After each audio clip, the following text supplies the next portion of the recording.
Entzuten nauzu hor goian? Eta kamera aldatu da?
Gorka también tiene pañuelo. Soy yo la única. No creo, no creo que tenga.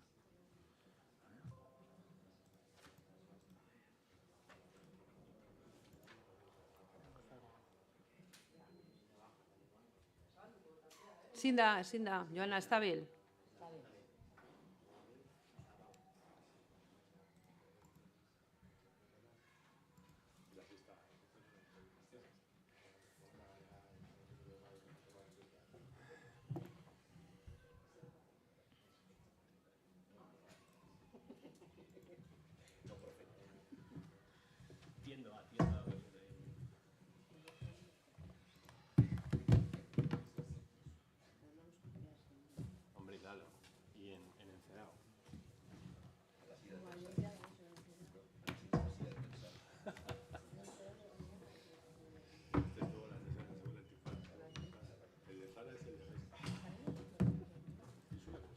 duzu?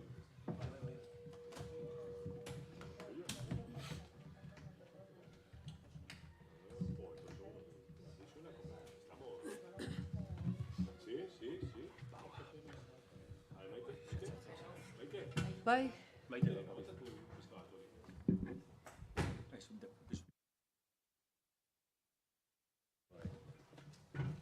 Igual, David. Zindikitzen lehen zabalik gabe, atzeko.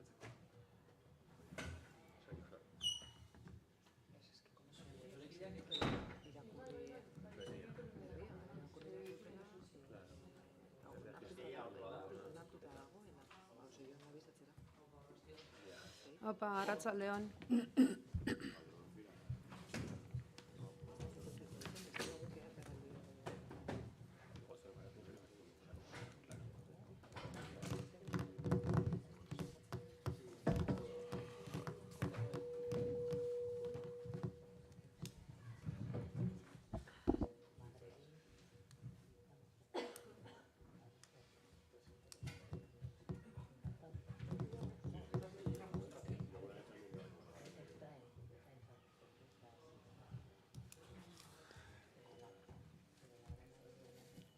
Punto 3, renuncia la concejala. O sea, que si alguien le quiere decir algo bonito, pues esto es como... A veces me queda con las ganas, en caso de decirlo, que no lo digo. ¿Qué? Nada, algo bonito, algo bonito. Algo bonito. Arranca, te paso el ruido. He intentado despedirme de una manera amistosa y no lo hice. Yo ya le he dicho que esta concejala muy sensata y por lo menos con la que... Genial.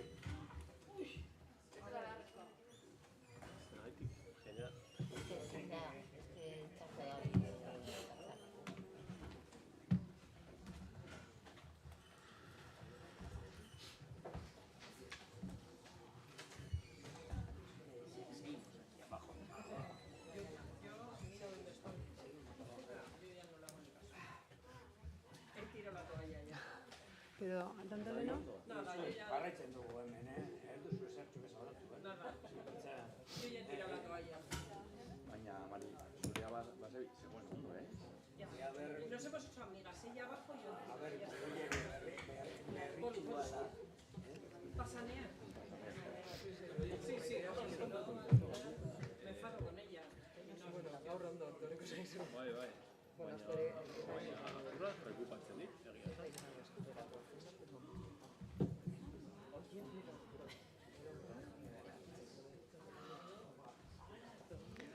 Kaixo, arratsaldeon.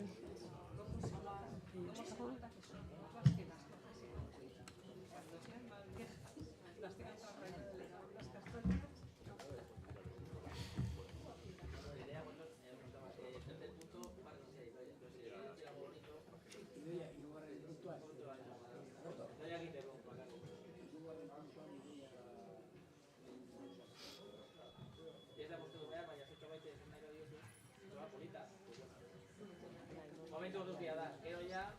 Perfecto. Es como los funerales. Tengo un hilo, ¿no? Y luego después de tener que hacer. No, queda luego. No lo vaya a mirar ya. Daukate. Nika, berak etzen dugu, nik etzen dut eta igual lora sortan. Bale, listo, ez? Dano gaude. Bai, Koldo, bai? Bai. Bai. Arratsaldeon, eta gaur plazerra da ikustea, pleno aretoa hainbeteta, ongi etorri eta eskerrak ere etortzeagatik. Eta Koldo nahi duzunean hasiera ematen dugu osoko bilkura honi. Bai, kaixo arratsaldeon guztioi, lehenengo puntua izango litzateke apilaren 23ko osoko bilkuraren akta onestea. Norbait zertxo baita esan nahi badu. Itxaron, parkatu Koldos ez dugu komentatu puntu berria sartzea. Vale, Igual lehenengo egiten dugu hori? nahi duzun bezala. Bale, proposatzen da puntu berri bat sartzea gai ordenean eta orduan orain bai hitza ematen dizu Koldoa saltzeko. Bai, gakoa da, alkatea beste puntu bat sartu nahi du, ohiko bilkuran. Izango lezateke Oiargan auzo berre urbanizatzeko obra kontatuaren eslepena onartzea. Hau sartzeko behar dena da lehengo eta behin maioria absoluta, hau da bederatzi zinegotzi, bozkatu behar dute gutxienez, ados egoteko, eta gero ja bozkatzen da ea ados zaudeten onartzeko edo ez puntua. Beraz, nahi baduzue oraintxe egitea bozketa. O sea, dena garbi gelditzeko. Es un nuevo punto del orden del día que propone la señora alcaldesa. Se lleva a cabo la aprobación de la adjudicación de la obra de contratos de reurbanización del barrio de Oiargan. Entonces, para llevar a cabo su inclusión, se requiere de mayoría absoluta para que aceptéis que se incluya en el orden del día. Y luego ya se tiene que volver a votar afirmativa o negativamente. La justificación de la urgencia o de la conveniencia es que en el plan para llevar a cabo la ejecución de este contrato se estableció que se ejecutase el 1 de agosto. Entonces, ganaríamos un mes respecto a los plazos para poder dar respuesta afirmativa al plan proyectado. Alkateak ematen du hitza, eta gente no. Sí, comentaros, pues tanto el PNV como el PSOE, el por qué no hemos pasado por comisión, porque todavía no se había acabado el proceso y lo hemos metido con esta urgencia, aparte de lo que ha comentado Koldo también, por el tema de que queremos hacer una asamblea con los vecinos y vecinas del barrio y queremos hacerlo a finales de junio, o sea, antes de que empiece el verano, porque luego si no es imposible. Entonces, pues necesitamos contar ya, estaría bien contar con la empresa en cuestión y a partir de ahí pues intentar que vengan los vecinos y que hablen con los vecinos de la empresa. Sin más, para que sepáis, porque bueno, creo que os merecíais una explicación. Ayer ya se envió unos correos tanto al portavoz de AJ Alberto como a Argoitz y también se habló por teléfono también. Entonces más o menos ya se conoce el tema también. Vale. Entonces, se trataría de llevar a cabo una primera votación para la inclusión como nuevo punto del orden del día. Entonces, Alba duzue, bozkatzen dugu, con signos convencionales. Primero síes. Vamos de... Sí. Bai. Vale, basatzen da. Eta izango litzateke 23 puntua. Eta baia, egiten dugu dagoen ordenean. Espera, un momentito, Koldo. Voy a ir a hablar con esta gente.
Barkatu, baina uste dut hitz egin behar nuela beraekin eta saiatzea behintzat errespetatzen osoko bilkura, ez dakit jarrera duten osoko bilkura errespetatzeko, baina bueno, udaltzaingoari ere abisu emanda dago. Orduan saiatuko gara jarraitzen eta alden onduen mila esker. Bueno, sartu da beste puntu bat bezala, hogeita hirugarrena izango litzateke.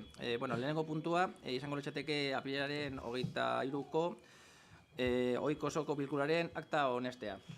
Norbaitek zertxobait esan nahi badu honen inguruan, edo bestela bozkatzen dugu. El primero de los puntos del día se llevará a cabo la aprobación del acta de la sesión plenaria del 23 de abril de 2024 por signos convencionales. ¿La aprobáis? Vale. Bigarren puntua izango litzateke maiatzaren 13ko ezohiko osoko bilkuraren akta onestea. La aprobación del acta de la sesión plenaria extraordinaria del 13 de mayo de 2024 por signos convencionales, por favor. ¿La aprobamos? Vale, ha quedado aprobado. Segundo punto. Hirugarren puntua izango litzateke Idoia Molina Fernández Andreak zinegotzi karguari uko egitea duela eta bueno, jakinaraztea. Sería la renuncia de doña Idoia Molina Fernández al cargo de concejala y declararlo vacante. Si quiere la señora presidenta darle la palabra a la concejala. Venga. Bai. Arratsaldeon, me vais a permitir un pequeño speech de despedida y agradecimiento en el que he intentado sobre todo no olvidarme de nadie. Llevo ejerciendo el cargo de concejala del Ayuntamiento de Arrigorriaga con EH Bildu desde el año 2015, una primera legislatura en la oposición y desde el 2019 en el equipo de gobierno. Hoy, 9 años después, vengo a cerrar esta importante etapa, una etapa en la que he intentado dar la mejor versión de mí misma y en la que he afrontado miedos e inseguridades a veces y en un inicio fruto de la inexperiencia y otras veces consciente de que muchas de las decisiones que se toman en este pleno afectan a la vida y el bienestar de la ciudadanía. Ia markada honetan hemen eserita egon garenok ezagutu ditugu gazia eta gozoa. Bizi izan ditugu tristurarako, haserrerako eta etsipenerako uneak. Baina baita poserako, barrerako eta ospakizunerako tarteak ere. Udalean lanean hasi nintzen unetik EH Bilduk askotan errepikatu duen leloa aurrera eramaten saiatu naz. Hanka bat kalean eta bestea udaletxean. Hasieratik nire helburua Arrigorriagako herritarrentzat eta batez ere herritarekin lan egitea izan da. Herri hau ehuntzen eta saretzen duen elkarte eta eragileekin batera ideiak, proiektuak eta ametsak garatzea. Auzo atseginagoak, seguragoak, irisgarriagoak, askotarikoak, berdintasunezkoak eta euskaldunagoak eraikitzen laguntzeko. Entiendo que marcharme ahora pueda defraudar a aquellas personas que depositaron su confianza en mí para representarlas. A todas ellas mis más sinceras disculpas. Pero ni mi silla ni mi puesto quedarán vacías y sé que tanto el compañero Xavi Cabrera como el resto de personas que conforman el equipo de gobierno seguirán haciendo una magnífica labor en beneficio de la ciudadanía de Arrigorriaga. Como decía antes, hemos acumulado experiencias de todo tipo en casi una década. Pero en este momento prefiero guardar las menos agradables en un cajón y centrarme en los buenos momentos y sobre todo en los agradecimientos. Y como no puede ser de otra manera, el mayor agradecimiento es para mi familia. Gracias, ama y aita, por haber sabido estar a mi lado, animándome en el trabajo y tranquilos ante las críticas. A mis hermanas y a sus familias por su acompañamiento y su ayuda incondicional para todo y a cualquier hora. A mi pareja Edu y a mis hijas Anne y Naya, agradecerles por la paciencia, por todo el tiempo que les he negado, por mis ausencias sin quejas, también por su ayuda y colaboración en el trabajo y, por supuesto, por sus críticas siempre constructivas. Arrigorriagako udala osatzen duten alderdi politiko guztietako zinegotziei nire agurrek beroena. Irache José Ignacio, sigamos construyendo una Arrigorriaga más justa y solidaria, poniendo los barrios y las personas en el centro. Eskerrak emain nahi dizkiot baita udaleko langileei. obretako brigadakoei, garbitzailei, administrazioko langilei, azetako langilei eta udaleko arlo guztietako teknikariei, udaltzaingoari eta abusuko zentro soziokulturaleko langilei. Alba, Koldo, eskerrik mila guztioi zuen pazientzia, lankidetza eta laguntzagatik benetan. Eta nola ez, ezin ahaztu bidaia handi bidelagun izan ditudanei. Maite, plazer handia izan da bide hau zure ondoan egin izana. Pello, Gaizka, Joana, David, Gorka, jarrai dezagun herritarrengandik hurbil dagoen politika egiten, bihotzarekin eta buruarekin, eta batez ere kalean bertan. Baita ere, Eñaut, Celia, Floren, Joseba, Leire eta Jagoba. Jakin badakizue ez dela agur bat, gero arte baizik. Eta topo egingo dugula herrigintzako beste mila saltxatan irribarrea eta ilusioa iparorratz. Gaur, 9 urteko aro garrantzitsu bat itxiko dut. Eta azpimarratu beharreko ideia bakar bat aipatu behar banu, honako hau litzateke. Ohore eta plazer handia izan da, Arrigorriagako herriarentzat eta herriarekin lan egin izana. Eskerrik asko denoi, kalean izango dugu elkarren berri. Mila esker.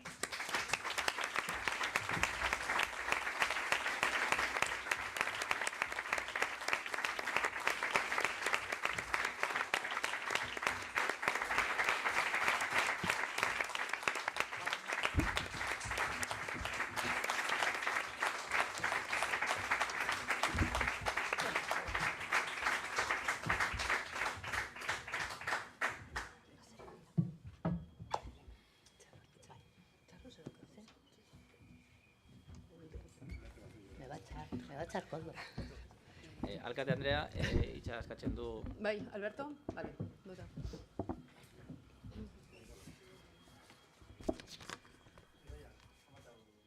Ai, parkatu. Bueno, Idoia. Gure aldetik be, eta Eusko Alderdi Jeltzalearen udal taldekoaren izenean, eskerrik asko. Eskerrik asko, ze hemen egotea 9 urte ez da gauza makala. Arrigorriagaren alde 9 urte lan egitea ez da gauza makala. Gurekin beti izan zara oso ona, pertsona ona, nos has respetado, nos has tratado con educación. Podremos discrepar de cómo se construye un polideportivo, un nuevo ambulatorio o lo que fuese, pero en lo fundamental, oinarrizko gauzetan, bueno, pertsonalki eta hori oso gertu gaude, dinot. Eskerrik asko.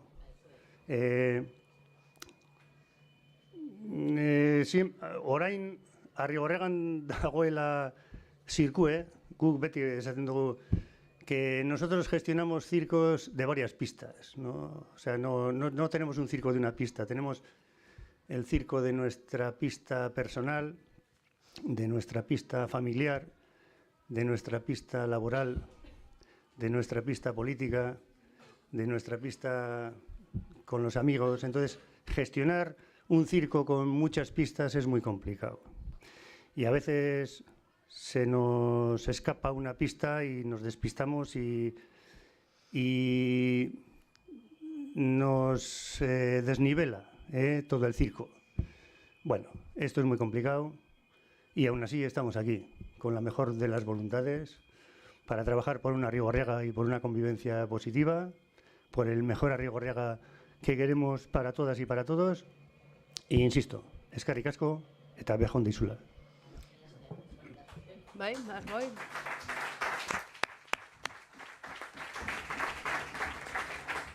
Yo voy a ser muy breve, Idoia. Ya lo que ya hablamos el otro día, solo te deseo lo mejor y bueno, gracias por el trabajo que has hecho, porque creo que todos los que estamos aquí, seamos de un partido, de otro, muchas veces discrepemos en muchas cosas, pero al final estamos aquí para trabajar por y para Arrigorriaga. Entonces, pues que espero que nos veamos por el barrio. Ya está. Eskerrik asko, Argoitz. Eta orain nire txanda. Bueno, irakurri behar dut proposamena. Lehen esango da udal honetako... Itxaron. Barkatu. Bai. Idoia, zure azken osoko bilkura aprobetsatu nahi dut eskerrak emateko. Ez bakarrik egin duzun lan bikainagatik eta urte hauetan guztietan eskaini diguzun laguntzagatik. Baina batez ere, urte guzti hauetan erakutsitako ilusioagatik, barkatu. Gogoagatik eta jarreragatik. Bueno, bide luzea izan da, 4 urte oposizioan eta 5 urte gobernu taldean. Askotan ez da erraza izan, alderantzez momentu zailak izan ditugu, komplikatuak, baina zuk beti jarraitu duzu aurrera, amore eman gabe eta irribarrez. Baina oso une onak ere gozatu ditugu. Egin dugun lan onaren ondorioz. Zure hurbiltasuna, zure jarrera epela, baina irmoa, baita gauzak ikusteko eta lan egiteko duzun modu desberdina ere oso lagungarriak izan zaizkigu beti. Behin baino gehiagotan, salba, egin gaituzte eta funtsezkoak izan dira elkarrekin bizitako egoera askotan. Uste dut guztien izenean hitz egiten dudala esaten dudanean plazerra izan dela zu gure artean izatea, ziur egon oso faltan botako zaitugula, beti eskertuko zaitugu zure lan bikaina, beti laguntzeko duzun prestutasuna eta batez ere urte hauetan, esan dudan moduan, zure hurbiltasuna. Honena opa dizugu bihotz-bihotzez, eta jakin ezazu Arrigorriak udaletxeko ateak beti egongo direla zabalik zuretzat. Eskerrik asko bihotz-bihotzez.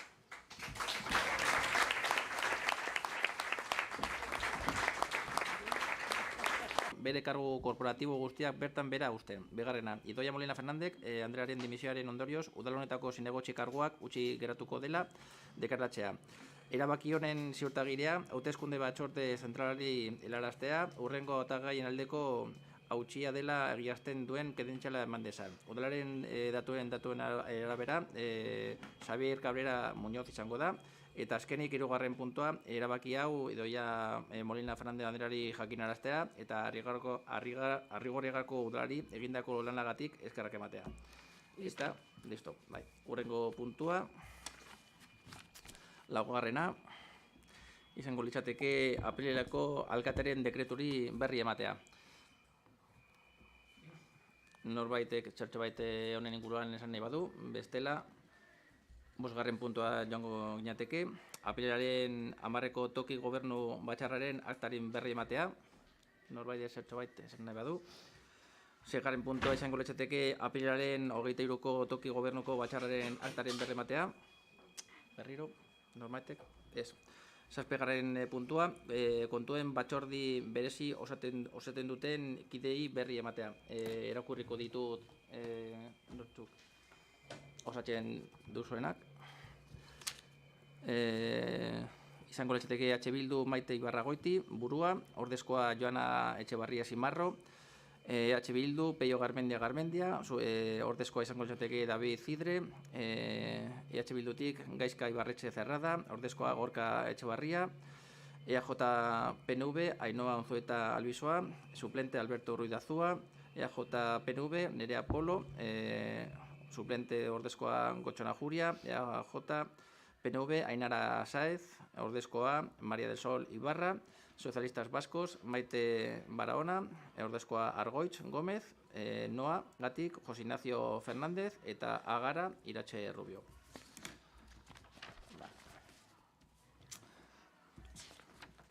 Hurrengo puntua, 8.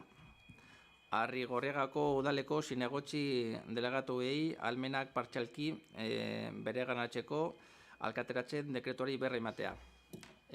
Irakurtzen dut. Izango litzateke abocar con efectos inmediatos durante el tiempo que determine el órgano competente la delegación en favor de los concejales delegados. Decreto de 12 de septiembre de 2023 en lo referido a la facultad de resolver mediante actos administrativos que afecten a terceras personas en lo que afecta a la Concejalía de Educación, Concejalía de Políticas Sociales y Concejalía de Políticas Feministas, con causa en lo expresado en el apartado antecedentes por circunstancias técnicas. Norbait zain badu honen inguruan, bestela joango ginateke hurrengo puntura. 9. Izango litzateke aurreko aldaketa. Zehazki 6/2024. Norbait zertxobait, esan badu, nire inguruan. Bai, bai. Bueno, el punto 9 y el 10 más o menos están relacionados con partidas a cargo del remanente presupuestario. En total suman una cantidad de 300.000 euros. Desde el Partido Socialista se han hecho propuestas tanto para el presupuesto como para el remanente. Aún no se han tenido ninguna propuesta en cuenta. Espero que en próximas modificaciones algunas se tengan en cuenta. Eskerrik asko, Ergoitz. Zeo zer gehiago? Bien, hurrengo puntua esango txateke 10garrena, berriro beste aurreko kontu aldaketa, zehazkiz 7garrena. Eta, barkatu, aurreko puntuan da aldaketa, aurrekontu aldaketa, eta horretaz aparte da udal kontu hartzelaren finantzia iraunkortasunari buruzko txostena. Esto es, en el anterior punto, junto con la modificación de crédito número 6, también se da cuenta del informe de sostenibilidad financiera realizado por la intervención. Jango nieteke ja horrengo puntura. Beste aldaketa, aurrekontu aldaketa bat, zehazki 8garrena, nueva modificación de crédito, la número 8, norbait esan nahi badu honen inguruan. Pasaríamos al punto 12, dar cuenta del informe trimestral de evaluación del cumplimiento de la normativa en materia de morosidad. Vale. 10garrena, dar cuenta del informe trimestral de evaluación del cumplimiento del objetivo de estabilidad presupuestaria, regla de gasto, deuda pública y sostenibilidad financiera. Primer trimestre del ejercicio 2024. 14garren puntua, dar cuenta del decreto de alcaldía referente al levantamiento del reparo en relación con las facturas del expediente 2024/76. Norbait zertxobait esan nahi du, honen inguruan. Jondo ginateke ja ebazpenak. 15 puntua. Aprobación de la modificación 2 del anexo de transferencias del presupuesto municipal. Norbait zertxobait esan nahi du, honen inguruan, edo irakurtzen du ja proposamena.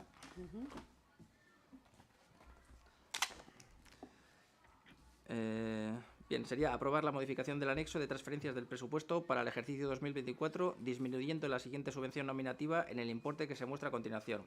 Vichy Escola Proyecto de Inserción Migrantes, 2.000 euros.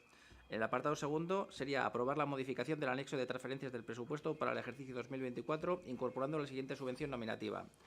GEZ Arrera Alkartea, 2.000 euros.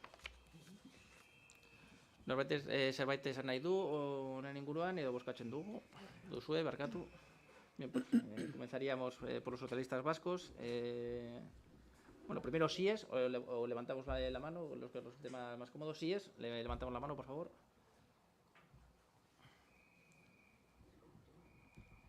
¿Abstenciones? Vale. Onartu da puntua. 16 puntua.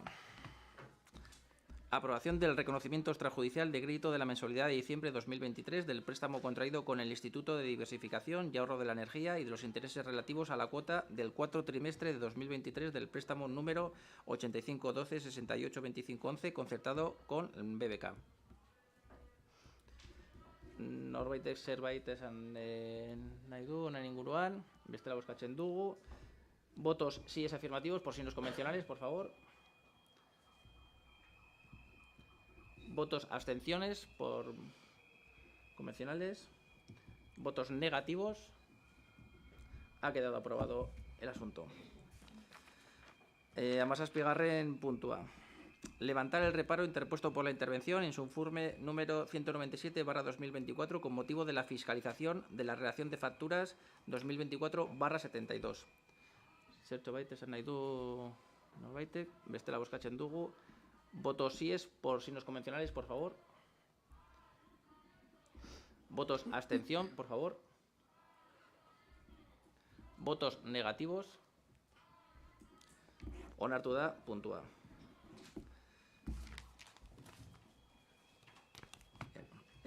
Amazortzi. Arrigorregako jai eguna onartzea 2025.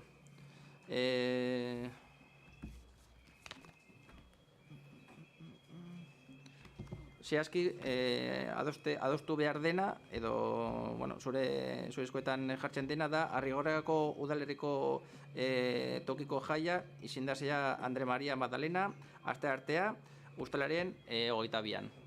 Si alguien quiere decir algo en relación con el asunto, sería llevar a cabo la aprobación de la determinación de la fiesta local del municipio de Arrigorriaga para el 2025, que sería el martes, día 22 de julio, días de Santa María Magdalena. Signos convencionales, síes, por favor. Bien, ha quedado aprobado por unanimidad. Hurrengo leo puntua, izango lezateke 19.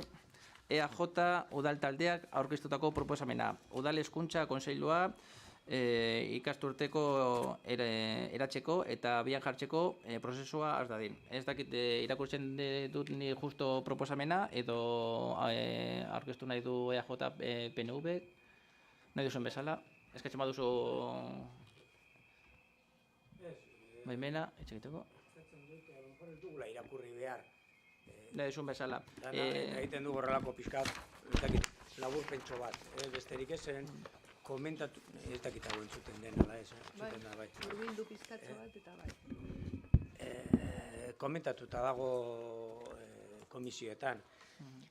Bakarrik komentatuko pixka bat zer da eskatzen duguna eta helburu orokorrak, galagu planteatzen dugun helburu orokorrak. Proposamena da, Arrigorriagako gobernu taldeari eskatzen diogu mozio hau onartu eta 6 hilabeteko epean has dezala udaleko hezkuntza kontseilua eratzen eta abian jartzeko prozesuan 2024-2025 ikasturterako. Eta hau nolabai justifikatzen dugu aurreko urteko abenduan onartu zen hezkuntza lege berria. Helburuak, zeintzuk izango ziren helburuak. Printzipioz, helburu nagusia izango zen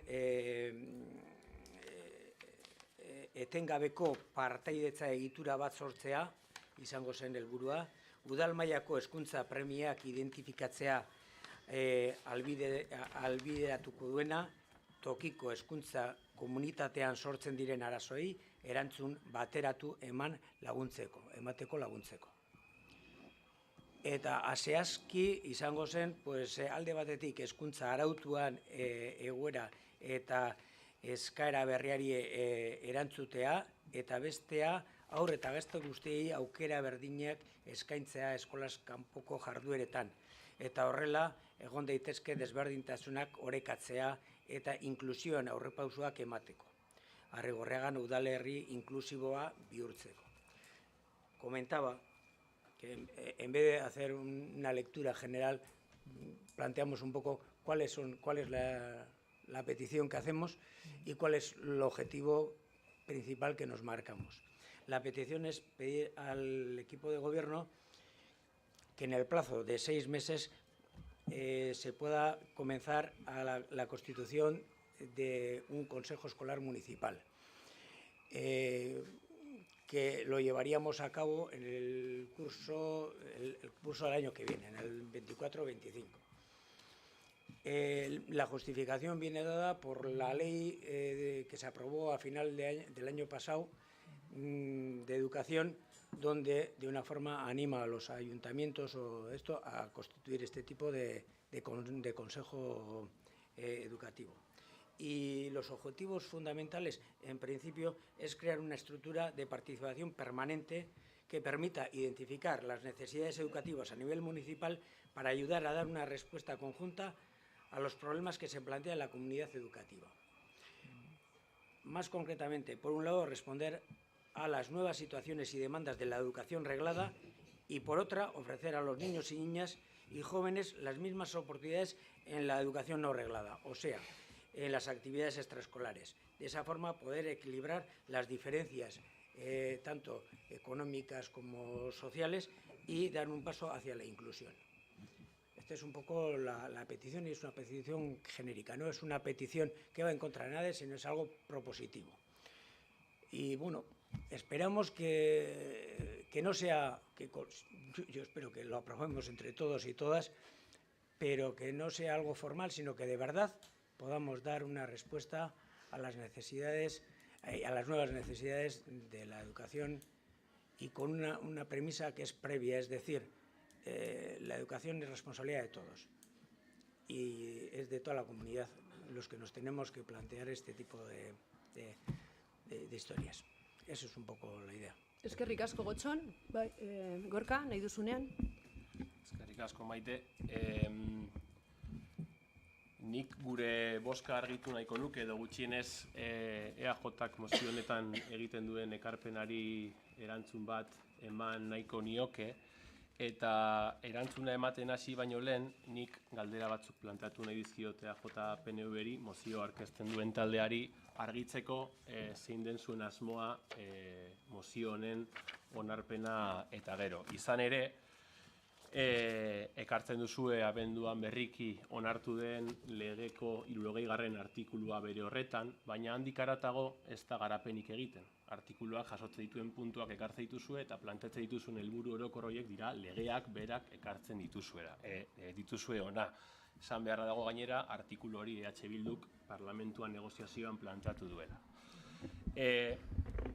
Horrekin batera, badakigu onarpen berriko lege bat dela, esan dut 6 hilabete eskaz direla, eta artikulu horrek oraindik ere garapen falta bat daukat. Ez dakizuek dagoeneko garapen falta horri erantzun bat ekartzen duzuen edo ez, ze bai uste dugu horri erreparatzea batez ere onartzeari begira oso importantea dela, ezta? Eskola kontseilu edo udal hezkuntza kontseilu bat sortzeko planteamendu egin duzue, pentsatu alduzue parte hartze kuotak nola arautuko diren kontseilu horretan?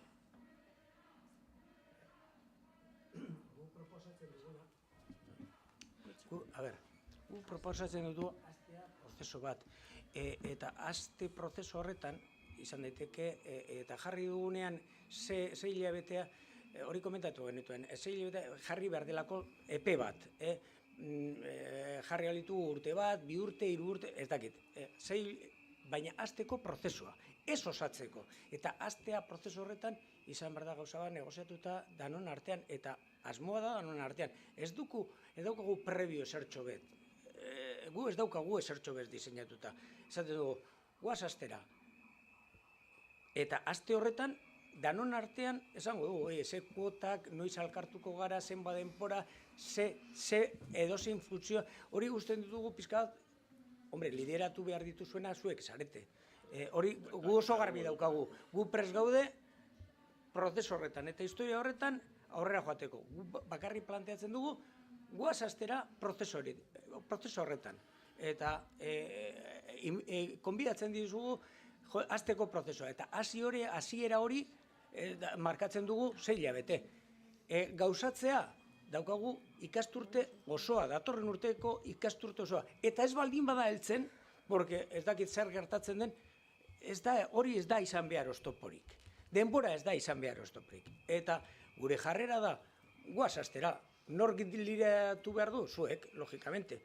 Gu bide horretan prest gaude laguntzeko eta aurrera joateko, porque ni uste dut, helburu importantena da, dotatzea, herri honei horrelako instrumento bat eta emateko erantzun bateratuak, ni uste dut jente pila bat sartu behar da historia horretan, garbi daukagu, zeren, ni aipatu dut, dago hezkuntza formala eta hezkuntza ez formala, eta hezkuntza ez formala todos los extraescolares. Dago kirola, dago kultura, dago gauza gaztedia, jente pila bat egon ga. Gu aurretik ez daukagu esertxo bezprestatuta. Gaude, hasteko prozesu, eta hor laguntzeko. Ez dakit erantzun dizut, Gotxon, eskerrik asko. Gorka? Ezago nuke erdizka erantzun didazula Gotxon, zenik batzordean, hona ekarri baino lehen egiten nuen planteamentua da eta egiten nuen galdera zuzena zen EAJ prestago proposamen hau alderdi guztiekin negoziatzeko eta 6 hilabeteko epe hori markatu barik helburu gisa markatzea udal hezkuntza kontseiluaren eraikuntza eta batzordean ni jaso nuen erantzuna izan zen bai. Gerora, jaso duan erantzuna da ez. Nik argitu nahi dut 6 hilabeteko epe hau, uste dudalako importantea dela 6 hilabeteko epe hori ez markatzea, garapen hori falta zaigulako. Eta abiatzea gauza bat da, baina udal hezkuntza kontseilu bat abiatuko dugunean, gauza batzuk aurretia zargi izan behar du. Eta adibidez nik uste dut horietako bat dela parte hartze kuotena. Ze abiatu dezakegu, baina ez dakigu nora helduko garen jakin barik haietako bakoitzak ze parte hartzen duten. Ikusten dut, zentzu horretan, gutxienez ez dagoela argi. Beste alderdi bat daukadana baita ere zuekin partekatzeko, argitzeko ia zuek proposamenean hori ere bai landuta daukazuen edo ez da alderdi teknikoa. Arrigorriak udalak ez dauka hezkuntza teknikaririk. Pentsatu alduzue zeinek hartuko luken udal hezkuntza kontseilu horren lidergo teknikoa lege horren garapena oraindik ere esku hartzen eduki barik? Eskerrik asko, Gorka, Gotzon bai? Jode, berriro esango dizu, gauza bera, ni uste dut planteatzen ari garen proposamena da prozeso horrei hastea. Gu ez daukagu pentsatuta hori. Ez daukagu aurretik ezertxo bez proposatuta. Logikamente, zerbait, baina hori da prozeso horretan horregatik uste planteatzen ditugu. Daukagu 6 hilabete hortaz hitz egiteko, gu ezin dugu hori planteatu, zuek, zarete momentu honetan gobernuan zaudetenak, gu bakarrik eskatzen dugu, hasi prozeso horretan. Eta prozeso horretan, zuek erabaki behar ditugu, ze personal teknikoa behar ditugu, zer ez dakiz, hori ezin dugu nolabait bideatu. Nosotros no podemos decir, nosotros lo que os planteamos es comenzar a plantear el tema del Consejo Municipal. Claro que va a haber muchos problemas técnicos. Bueno, los vamos a ir solucionando entre todos. Nosotros previamente no tenemos nada elaborado. Joder, si tendríamos elaborado, pues a lo mejor hubiésemos algo cerrado y queremos que el nivel de participación sea este. No, está todo abierto para que durante 6 meses, entre toda la comunidad que comentamos, lo vayamos definiendo. No hay nada previo, o nosotros no hemos pensado. Creemos que hoy en día consejos municipales en Euskadi hay muchos. Podemos coger modelos diferentes y analizarlos entre los diferentes grupos políticos o incluso con la comunidad educativa. Podemos analizar esos y decir, este es el que nos gusta para Arrigorriaga. Eso es lo que nosotros decimos. Vamos a empezar ese proceso. Y para comenzar ese proceso hemos dicho, tenemos 6 meses para comenzar ese proceso. Que se culmine y que podamos tener esto en marcha el curso que viene, fenómeno. Que si no, no pasa nada. Y vuelvo a decir, los 6 meses es algo que tenemos que comentarlo. Pero si en vez de 6 meses son 7, no va a pasar nada. No va a pasar. No es algo que nos diga, joder, es que tiene que ser. No.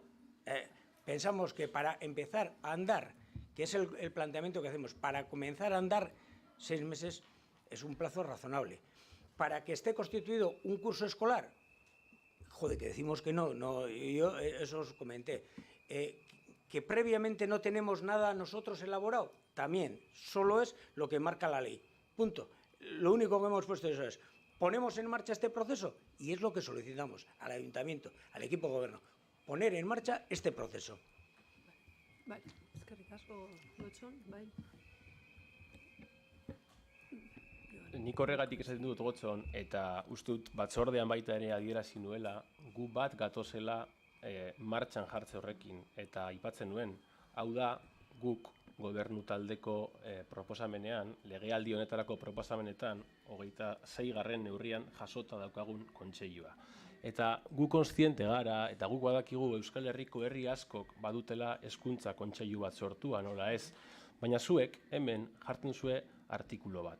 Eta zuek hemen jartzen duzue lege bat, eta orduan, lege horren araberako udal hezkuntza kontseilu bat sortzera baldin bagoaz, uste dut lege horri erantzun beharko geniokela. Eta nik adierazi nahi dudana da, lege horrek 60. artikulu horretan oraindik ere ez daukala nahikoa garapenik zehazteko zein den kontseilu horrek izan beharko luken parte hartzekota. Zer beste gauza bat da, hezkuntza kontseilu bat sortzea lege honen pean. Baina zuen planteamentua ez da hori. Zuen planteamendu izan da legearen artikulua ekartzea eta mozio bihurtzea. Eta guk onartuko dugu proposamen hori, guk arduraz jokatuko dugu, guk gainera ez dugu alderdiekeriarekin jokatuko, ze esaten duzu zuek presa betela kolaboraziorako, baina niri arreta deitzen dit, zelan espiritu kolaboratzailea daukan proposamen horretan, zuek erabakitzen duzue EAJ moduan aurkeztea mozio hori. Bai, Beste galdera bat daukat ere bai, eta da ia, imaginatzen du zein den erantzuna, beste erantzunak ikusita, baina zelan ikusten du hezkuntza komunitateak hau? Ze erantzun eman dizuete planteamentua begin duzuenean? Bai. A ver, gu ez dugu hitz egin con la comunidad educativa, no hemos tenido voltatzen dut, ni uste dut alderditik ikusi dugu honen beharra, zenen ikusten ditugu herrian, hainbat, egoera berri batetan gaudela, behar berriak ditugula, eta hori da planteatu duguna. Ni uste dut planteatzen dituzu gauza batzuk, planteatzen diazu gauza batzuk, gu aurretik ez dugu hitz egin con la comunidad, gu bakarrik esaten dugu, guaz prozesu honen hasierari ematea. Besterik ez.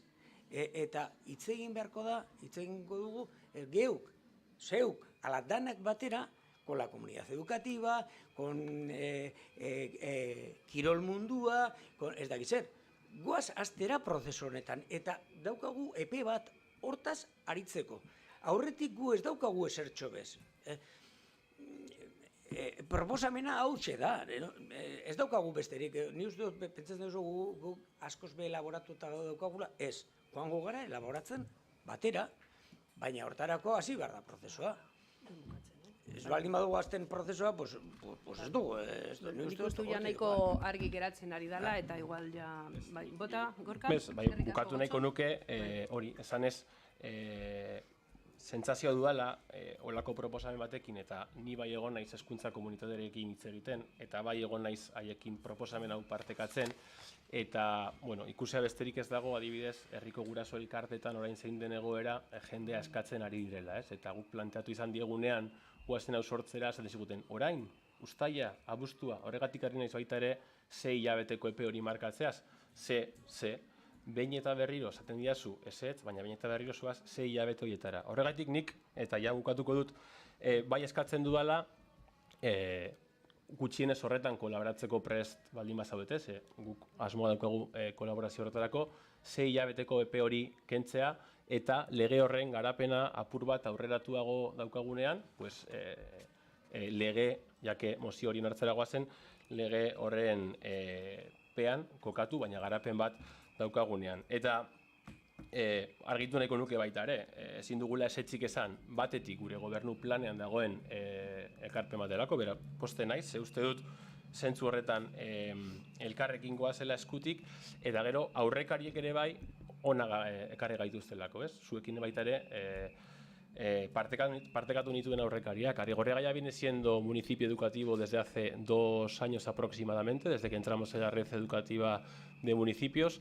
Creo que sin haber creado ese consejo educativo municipal que ahora se presenta, estábamos actuando con esa filosofía y, por tanto, creo que, por ejemplo, el proceso de Escuela Videa o el proceso del patio son resultado de ellos y lo dicho, nuestro voto va a ser afirmativo, pero sí que nos sorprendía el no haber hablado con la comunidad, el no saber cómo se va a gestionar el desarrollo de esa ley cuando se trae aquí el artículo 60 de la ley educativa, o no tener claro cuál es el proceso de liderazgo técnico de esta ley, ¿no?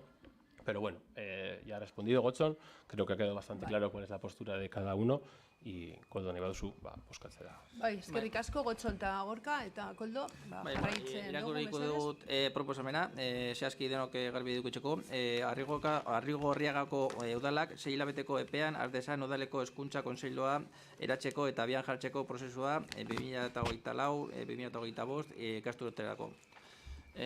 Votos afirmativos. Por unanimidad, adostu da.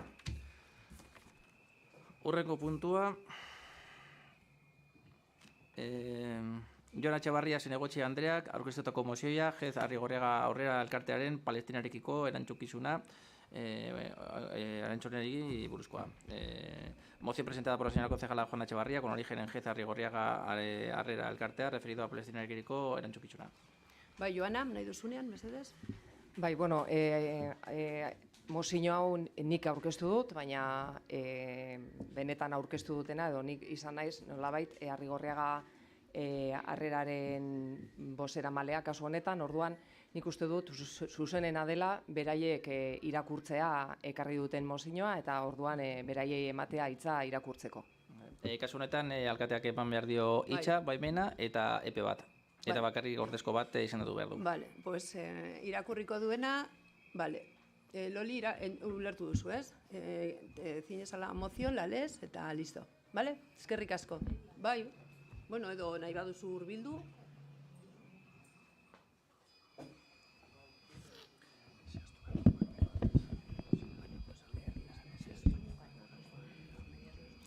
Arratsaldeon, ziren azalpena, exposición de motivos. 5 hilabete igaro ondoren, orain ja ia 8, Israelek Gazako eta Cisjordaniako auzoetan, eskoletan, errefuxiatu guneetan, ospitaletan, unibertsitatetan eta ambulantzietan bombardaketa... Bea, parkatu hurbildu apurtzu bat, ja behin ondo entzuteko ere, ez? Bai. Hasiko ordain zerbero? Bueno, jarraitu hortik. Bueno, eta limiterik gabeko masakreak egiten jarraitzen du.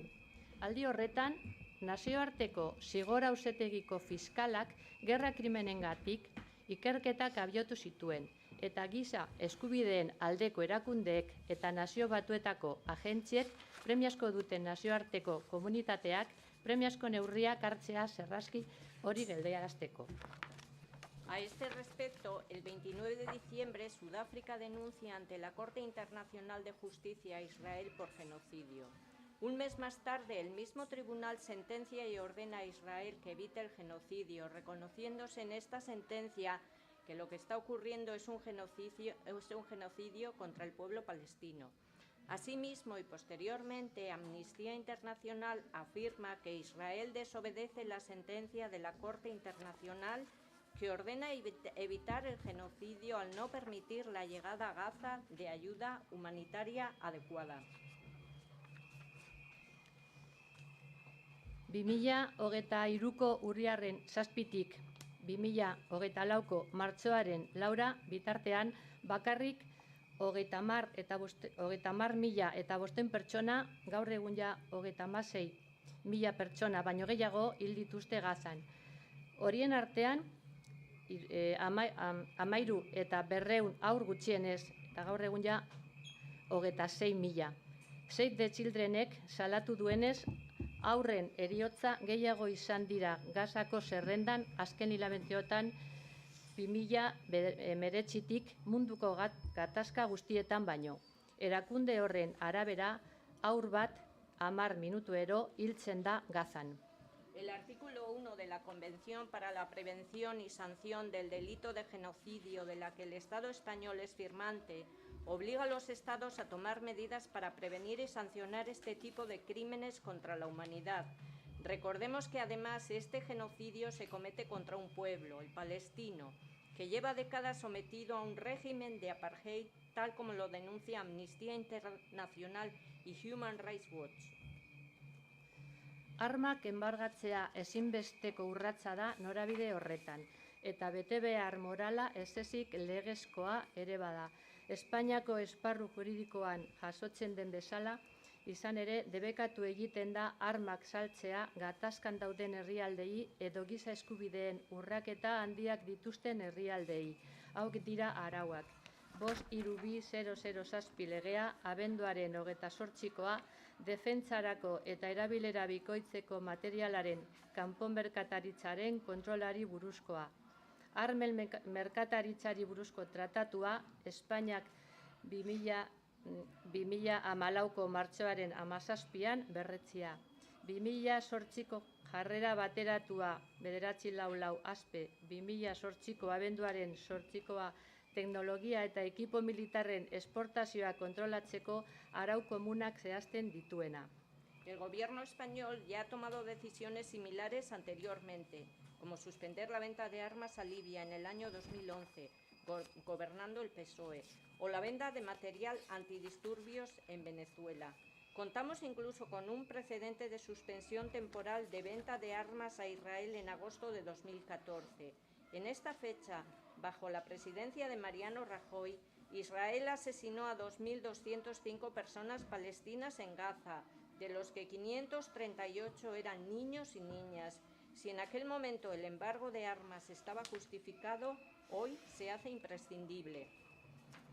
Garrantzitsua da arma embargoa bi norabideetan ulertzea. Hau da, Israeli armamentua eta segurtasun teknologia saltzea eta erostea debekatu behar zaio. Espainiak saltzen dituenak baina askoz arma gehiago erosten dizkio Israeli. Israelek Palestina erabiltzen du batez ere Gazako zerrenda esperimentazio eremu gisa arma berriak eta errepresio metodoak probatzeko, eta gero esportatu egiten ditu munduko biztanleria zibilaren aurka erabiltzeko. Produktu horiek borrokan frogatutako gisa iragartzen dira. Eta hori balio erantzi bat bihurtu da segurtasunaren eta nazioarteko defentsaren merkatuan. Israelek sustatzeko duen marka borrokan probatua da, eta Palestinako populazio zibilari buruz probatu diren produktuei egiten die erreferentzia. Genozidio bate kontuak eman beharko lituzke eta ez etekin ekonomikoak. Los gobiernos, no solo del Estado español, sino también el gobierno vasco, el gobierno navarro y las administraciones locales tienen la responsabilidad y el deber de contribuir al mantenimiento de la paz y al respeto de los derechos humanos en todo el mundo. Y esto pasa por acabar con la impunidad de Israel ante sus sistemáticos crímenes contra el pueblo palestino. Giza eskubideak betetzen direla ziurtatzea administrazioaren maila guztietara hedatzen den betebeharra da. Hala nola Israelgo enpresa konplizeetan inbertsio publikoa kontrolatzea. Egia da, estatuetako eta lurraldetako gobernuek zeregin garrantzitsua dutela giza eskubideen sustapenean eta babesean, baina tokiko gobernuek abanguardian egon behar dute eta pertsona guztientzako giza eskubideen errespetua bermatu behar dute. Por todo ello, el Ayuntamiento de Arrigorriaga acuerda exigir un alto al fuego inmediato en Palestina, instar al Gobierno a asegurar la entrada y entrega de ayuda humanitaria a la Franja de Gaza, garantizando en todo momento la protección del personal humanitario. Biztanleria zibilaren aurkako eraso guztiak salatzea eta nazioarteko eskubide humanitarioekiko eta giza eskubideen nazioarteko zuzenbidearekiko errespetua eskatzea, NBek gerra krimenak eta gizarteriaren aurkako krimenak genozidioa eta apartheida barne amaitzeko eta zigertzeko behar dituen mekanismoak aktibatuz. Reconocer que la ocupación colonial y el apartheid son las causas estructurales del conflicto y que la comunidad internacional debe de actuar y hacer cumplir las resoluciones de Naciones Unidas, el derecho internacional de los derechos humanos como garantía para la construcción de una paz justa y duradera. Israelgo gobernuarekin harremanan instituzional guztiak etetea behin betiko su-etena izan arte, Palestinako herriaren giza eskubideak bermatu arte eta Israelek nazioarteko zuzenbidea eta nazio batuen ebazpenak bete arte. Solicitar al Gobierno vasco y al Gobierno navarro que, al igual que hacemos desde este Ayuntamiento, exijan al Gobierno de España que cumpla con las obligaciones estipuladas en el marco jurídico estatal e imponga un embargo militar bidireccional a Israel, así como la suspensión de todos los programas de cooperación militar y de seguridad con Israel hasta que respete los derechos del pueblo palestino.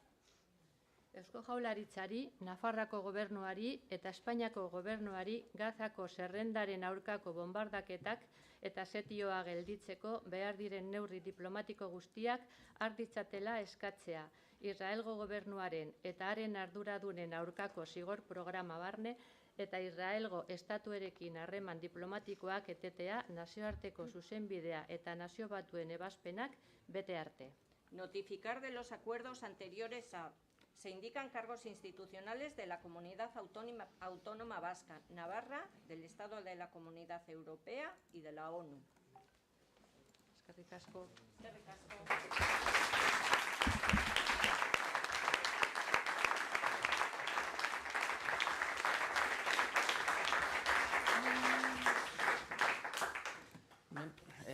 bozkatzen dugu. Bai. Bueno, yo muy breve. El pasado 28 de mayo, el presidente del Gobierno de España, Pedro Sánchez, reconoció al Estado de Palestina con un único objetivo de alcanzar la paz entre ambos países.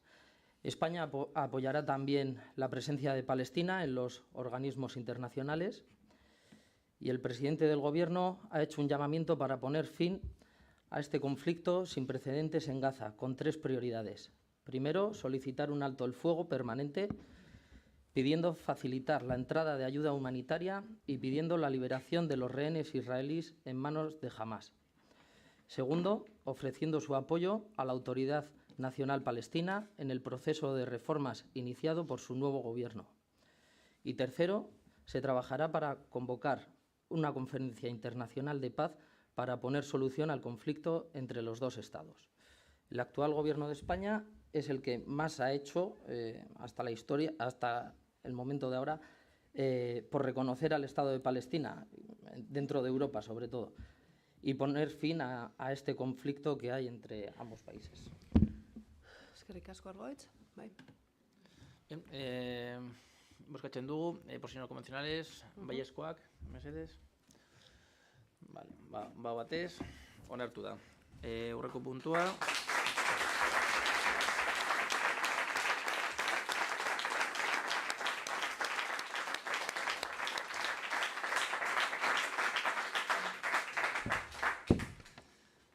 Moción presentada por la señora concejala Idoia Molina, con origen en el Movimiento de Pensionistas de Vizcaya, referido a la accesibilidad de los trenes de la vía C3, Orduña-Abanto. La señora concejala ha cesado, la representación la ostenta la alcaldesa. Se sobreentiende que es la alcaldesa quien lleva a cabo la presentación de la misma. Vale, eskerrik asko, Koldo. Bai, Horazio, nahi duzunean, hurbil zaitezke eta Maite mesedez pasatzen diozu mikrofonoa. Eskerrik asko. Sí. Arratsaldeon. Bueno, desde el movimiento de pensionistas venimos a solicitarles aquí a los concejales su apoyo a una moción con respecto a la línea de cercanías de la línea C3, que va desde Abando hasta Orduña y viceversa.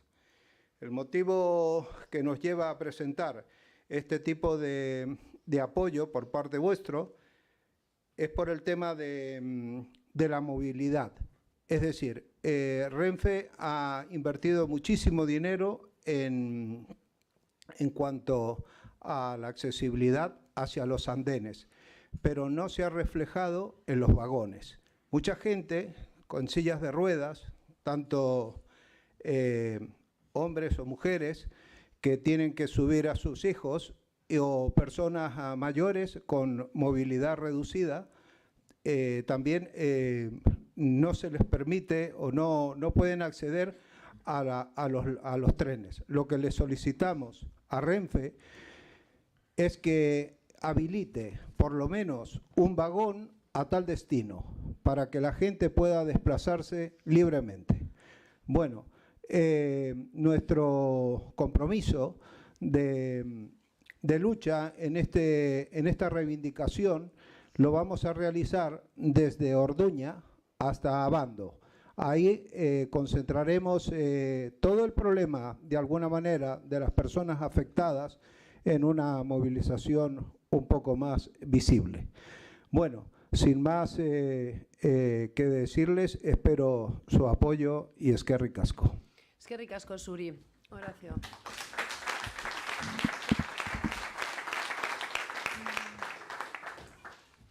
Norbait honen inguruan, zer bat esan ditu, edo ja bozkatzen dugu. Bueno, bozkatzen dugu, sin los convencionales, baiezkoak lehenengo, eta bain. Vale, hau batez, adostu da. Urrengoa, Joana Etxebarria Zinegotxe Andreak aurkeztutako mozioa, maiatzaren 17koa, LGTBIQ fobiaren aurkako nazioarteko egunari buruzkoa. Bai, Joana, nahi duzunean, mesedez? Bai, bueno, mozio hau nire izenean ere aurkeztuta dago, baina esan behar dut hemen, pena handiz, aurkeztu dudala nire izenean, ze gure asmoa esan guztion izenean aurkeztea. Eta naiz eta, zirudien aurreko asteko informazio batzordean, nolabaiteko jarrera zegoela adostasun batera heltzeko, azkenean... Mesedez...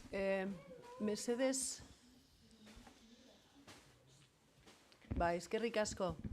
Joana?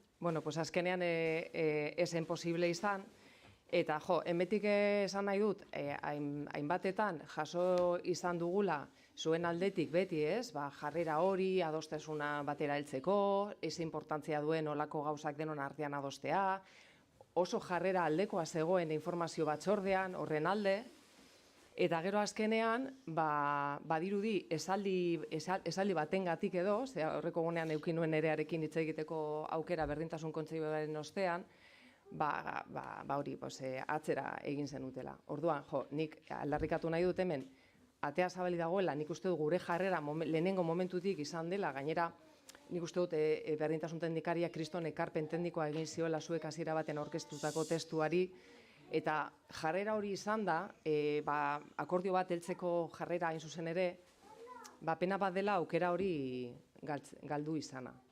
Orduan, hori komentatu nahi nuen, mozioa irakurri baino lehen. Jarraituko dut. Bai, zozer? Bai, Nerea, zozer? Eskerrik asko, Joana, bai, Nerea? Eskerrik asko, Joana, aurkezpen hori egiteagatik.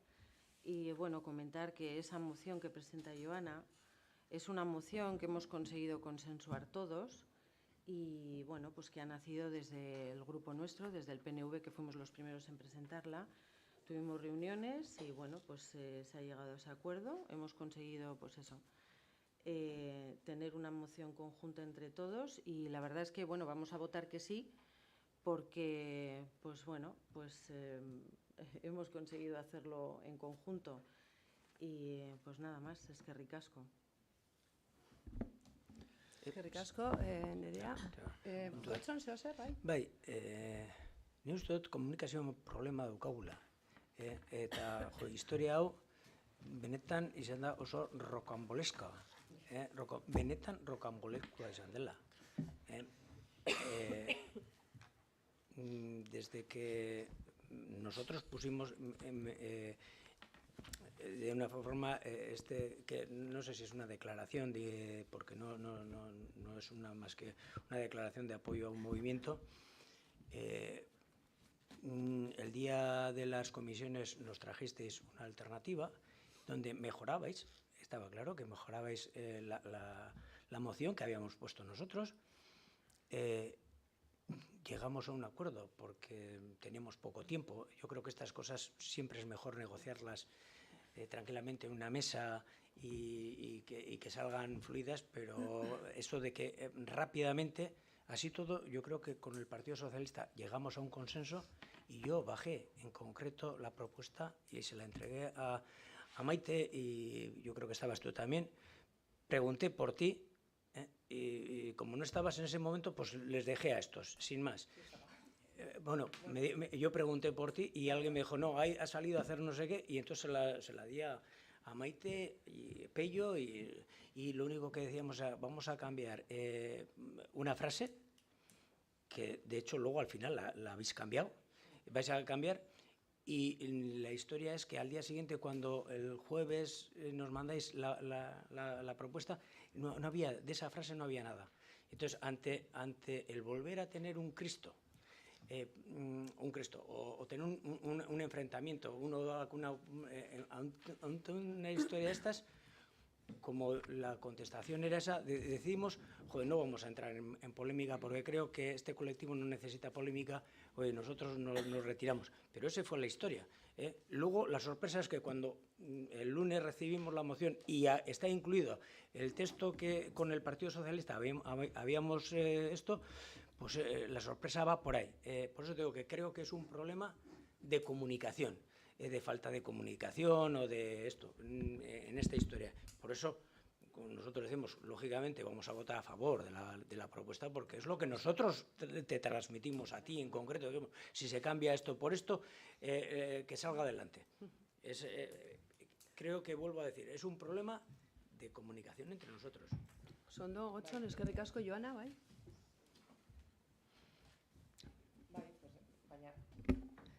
Pues horregatik esaten dut. Osea, egun horretan ni egon nintzen hemen goiz osoa, daukazuen nire telefonoa ere. Osea, momenturen baten proposatutako esaldi bat ikusten baduzu agertzen ez dela, pues nire ustez normalena da nirekin kontaktuan jartzea zuzenean, eta esan, oi, Joana, azkenean Maiterekin adostu dugu hau, eta ez da agertzen zergatik, azalpen bat zegoelako.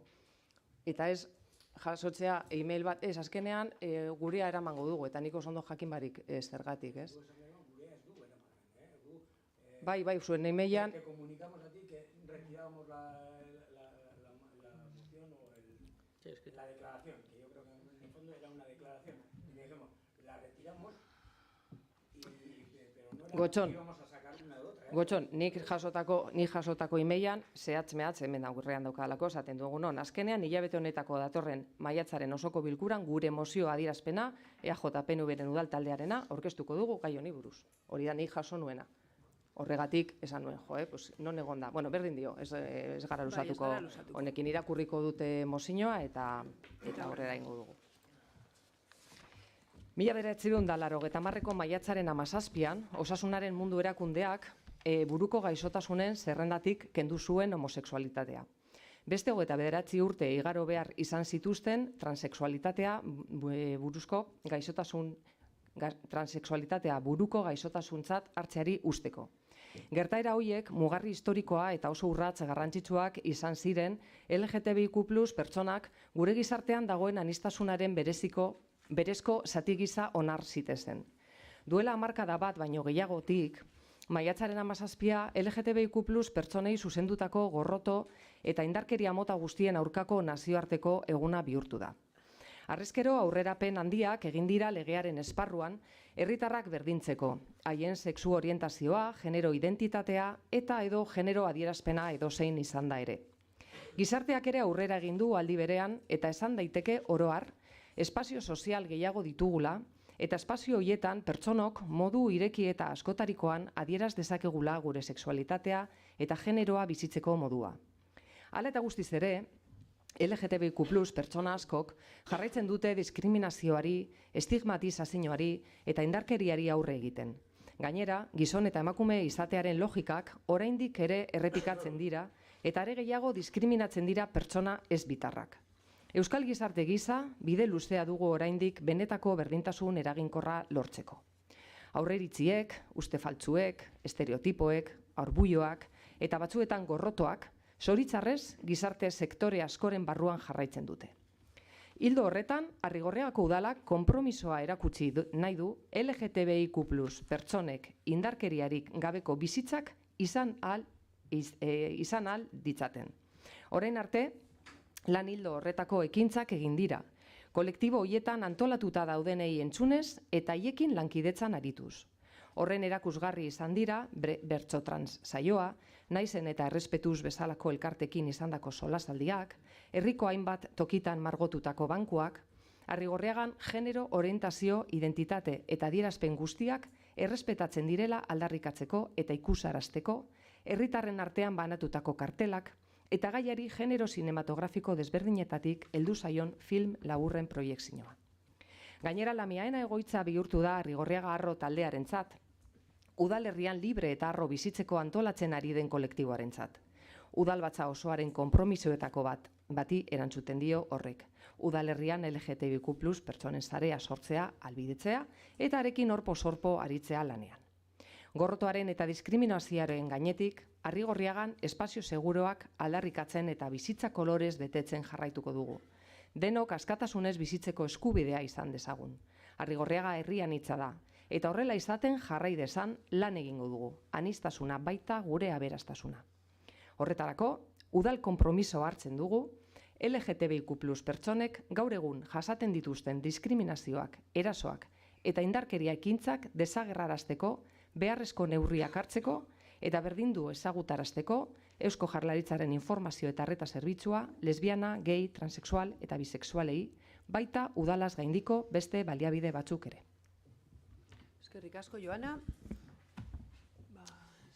Bozkatxo dugu, baiezkoak mesedes, zinos konvencionales.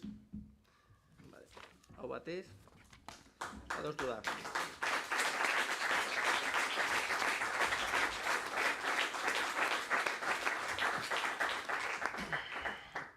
23. Puntua izango litzateke presazko mozioak halakori badago. Mociones de urgencia. Baina ez dago orain, parkatu, Koldo, orain ez dago jarganekoa? Ez, urrengo izango litzateke, antes de ruegos y preguntas. Vale, perfecto. Norbaitek badauka inolako mozio presako? Vale. Orain bai, izango litzateke 23 bis. Irakurtzen dut proposamena, eta norbaitek asapen bat behar badu, mango zaio. Primero, se acuerda la exclusión de la empresa Asfaltados y Construcciones Morga SL al no haber alcanzado el 50% de los puntos correspondientes a los criterios evaluables mediante juicio de valor. Segundo, adjudicar el contrato de las obras de reurbanización del barrio de Ollargan a la UTE Besel SL-Sieca SAU por un importe de 1.573.000 euros. Distribuido en las siguientes anualidades. Año 2024, 664.335,35 euros. Año 2025, 908.664,65 euros. Tercero, el periodo de ejecución del contrato será de 17 meses desde la firma del acta de comprobación de replanteo. Cuarto, formalizar el contrato. Quinto, llevar a cabo su publicación. Sexto, el convenio colectivo de aplicación será el vigente en el territorio histórico de Vizcaya. Séptimo, designar como responsable del contrato al director facultativo de la obra. Norbait zerbait komentatu nahi badu, honen inguruan. Bozkatzen dugu, mesedes signos convencionales, baiezkoak. Abstentzioak. Vale, adostu da. Puntua. Eta ja, azkenan, ruegos y preguntas. Norbait zerbait esan nahi badu. Bai, Argoitz. Bueno, nik hitz egingo dut, etxetara heldu den folletuari buruz. Ni euskalduna naiz eta harro nago horregatik, baina ulertu behar dugu Arrigorriagan erdaldunak daudela eta ezin dugu udaletxeko publizitatea bakarrik euskaraz bidaltzea. Gauza bera egiten duzue, kurtso batetik kanpo geratzen bazara, eta udaletxea bidaltzen duen mezua bakarrik euskaraz bidaltzen du. Alderdi sozialistaren aldetik eskatzen dizuegu udaletxetik ateratzen diren oharrak edo bestelakoak hizkuntzetan mesedez ateratzea. Eskerrik asko. Bai, ¿zer gehiago? Bai. Bai, bota. El pasado jueves nos llegó a los buzones el periódico Arrigaur, donde el equipo de gobierno habla en una de las noticias acerca de la ordenanza de espacios públicos. El viernes a las 00 horas comienza la campaña electoral. ¿Cuál es nuestra sorpresa? Que vemos en diferentes puntos del municipio carteles de H. Bildu colocados fuera del espacio reservado para publicidad electoral. ¿Cómo el propio equipo de gobierno puede estar exigiendo a la ciudadanía o a los hosteleros de Arrigorriaga cumplir con la ordenanza de espacios públicos cuando el propio partido mayoritario en el gobierno local no cumple con la misma ordenanza? Desde el Grupo Socialista os pedimos, por favor, respetar los espacios y más cuando alguno de los carteles está puesto en alguna fachada privada. Y en relación a la ordenanza de espacios públicos, quería comentar también a ver si hay algún tipo de expediente a algún local de hostelería ahora que ha comenzado la ordenanza a estar en vigor. En este momento ni dakidala behintzate momentuz ez. Ados? Vale, eta azkenik, Maite. Bai. En el pleno, creo del año pasado ya, comentamos desde el Grupo Socialista el muro, la apertura, la grieta que hay en el muro que se concentra, que hay entre el frontón de Santa Isabel y el ascensor de la estación de Renfe. Como comentamos aquella vez, creemos o todo apunta a que se debe en gran parte al cerezo que se encuentra en la parte superior, que es de tamaño grande y las raíces pues pueden venir causando esa apertura. Es para, no sé si habéis tenido en cuenta o... Sí, en su momento ya se comentó. Santa Isabel tiene muchos problemas y no se pueden atajar todos a la vez. Abandono de años y años y poco a poco estamos intentando recuperarlo. Y eso es una de las cosas que pasa. Los técnicos no nos han dicho que sea por el cerezo, sino más bien que puede ser por un corrimiento de tierras, pero bueno, lo estamos estudiando y en cuanto podamos lo arreglaremos. Listo, Argoitz? Bai, eskerrik asko. Zeozer? Ba, besterik gabe. Mila esker, etortzeagatik eta datorren hilabetean ikusten gara. El pleno más largo de la legislatura. Has estrenado tú, macho. Será culpa mía.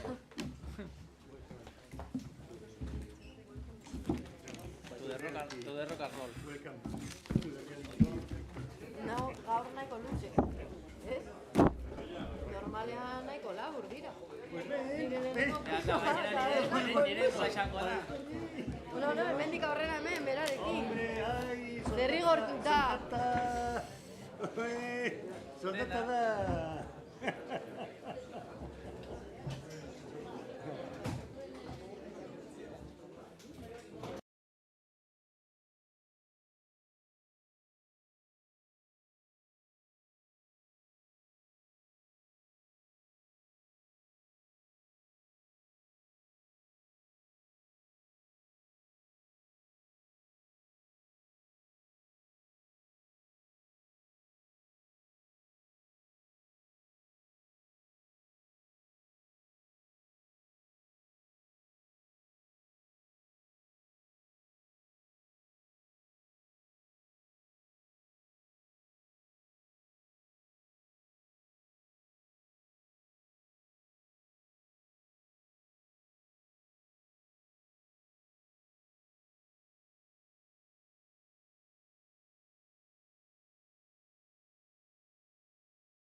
Gorka.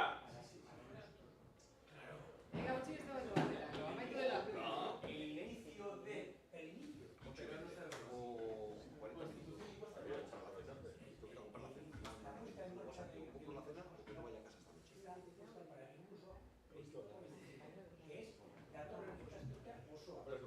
Bueno, bai, ados. Bai, ados. Baina gero irakurtze dut harri gaur, eta hor, ja, susmoa beste bat da. Se da, ya la pelota está en el tejado. Pero la política...